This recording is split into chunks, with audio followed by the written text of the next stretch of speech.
నేను ఈ మూవీ చూస్తున్నప్పుడు నాతో పాటు థియేటర్లో ఈ మూవీ చూడడానికి వచ్చిన ఆడియన్స్ యొక్క రియాక్షన్ చూశాక ఈ ఫ్రాంచైజ్ గురించి తెలియని వాళ్ళకి ఈ మూవీకి సంబంధించి ఒక క్లారిటీని అయితే ఇవ్వాలని డిసైడ్ అయ్యా.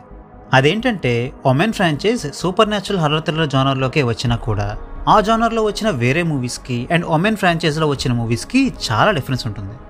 బేసిక్గా ఈ ఒమెన్ ఫ్రాంచైజ్లో వచ్చే మూవీస్ యొక్క స్టోరీస్ అన్నీ కూడా యాంటీ క్రైస్ట్ని బేస్ చేసుకుని ఉంటాయి.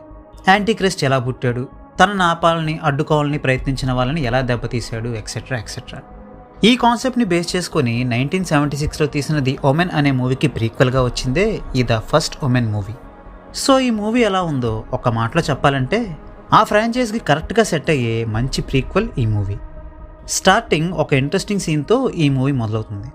అక్కడ నుండి హీరోయిన్ అండ్ రిమైనింగ్ క్యారెక్టర్స్ యొక్క ఇంట్రాక్షన్తో పాటు మెల్లగా అసలు కథ వైపుగా మూవీ సాగుతుంది.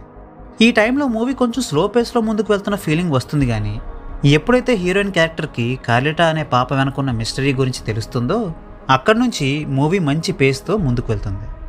ఈ మూవీని చివర్లో ద ఒమెన్ మూవీతో కనెక్ట్ చేశారు, కానీ ద ఒమెన్ మూవీలో చూపించిన కొన్ని విషయాల్ని మార్చి ఆ మూవీకి ఇంకొక వెర్షన్ తీయడానికి సరిపడే విధంగా కొన్ని కొత్త ట్విస్ట్లని యాడ్ చేసి మూవీని ముగించారు.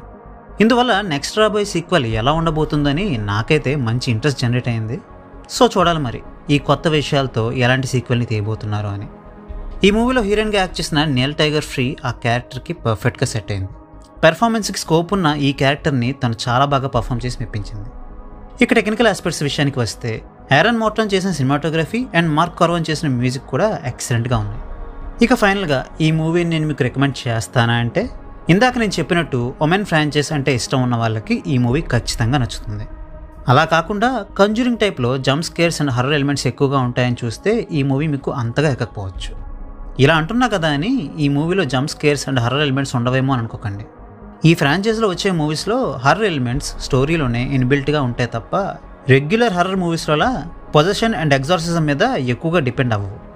సో ఆ యాంటీ క్రైస్ట్ క్యారెక్టర్ గురించి మనకి బాగా అర్థమైతే ఆటోమేటిక్గా ఈ మూవీతో కూడా మనం కనెక్ట్ అవుతాం. కాబట్టి ఒకవేళ మీలో ఎవరైనా ఈ మూవీని చూడాలి అనుకుంటే ముందుగా 1976లో వచ్చిన ది ఒమెన్ మూవీని కానీ లేదా అదే స్టోరీని బేస్ చేసుకుని 2006లో వచ్చిన ది ఒమెన్ మూవీని కానీ చూడండి. ఈ మూవీలో blood shed and disturbing visuals గట్రా గట్టిగానే ఉంటాయి. సో అలాంటివి చూడడానికి ఇష్టపడిన వాళ్ళు మాత్రం ఈ మూవీని చూడకపోవడమే better. So that's a wrap on this video. ఈ వీడియో మీకు నచ్చితే వీడియోని లైక్ చేయండి, షేర్ చేయండి అండ్ మీ ఒపీనియన్స్ కామెంట్స్ ద్వారా మాతో షేర్ చేసుకోండి. మరిన్ని మూవీ రివ్యూస్ కోసం ఛానల్కి సబ్స్క్రైబ్ చేసుకోండి. We will meet you next video. Thanks for watching.